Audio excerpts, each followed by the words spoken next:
قل پڑھے گا نا قل تو کیا بنے گا؟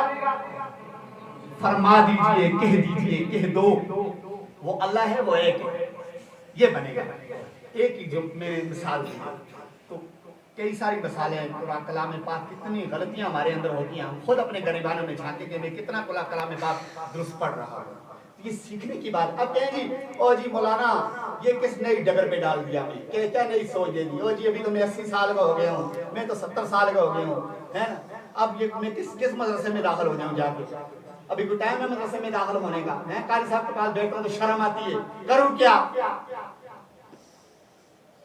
تو میں آپ کو بتاؤں نا، راستہ دکھاتا ہوں۔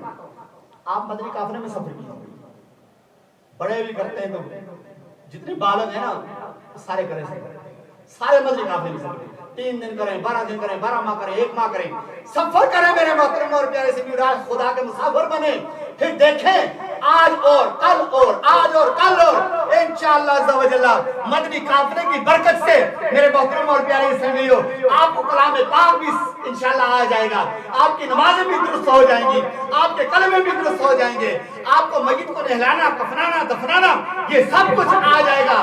میرے اللہ کا کرم ہے دعوت اسلامی پر الحمدللہ عز و جل۔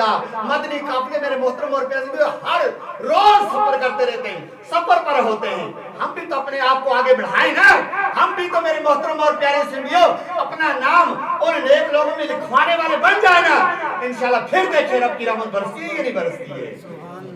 کون کہتا ہے آپ کو مدرسے میں داخل؟ ہاں جو مدرسے میں داخل ہونے کے قابل وہ ہو جائیں، بچے داخل ہو سکتے ہیں ہو جائیں، نوجوان بھی جو داخل ہو سکتے ہیں وہ ہو جائیں، آج کل ویسے بھی داخل کھلے ہیں فیضان مدینہ میں، احمدآباد میں ہو جائیں۔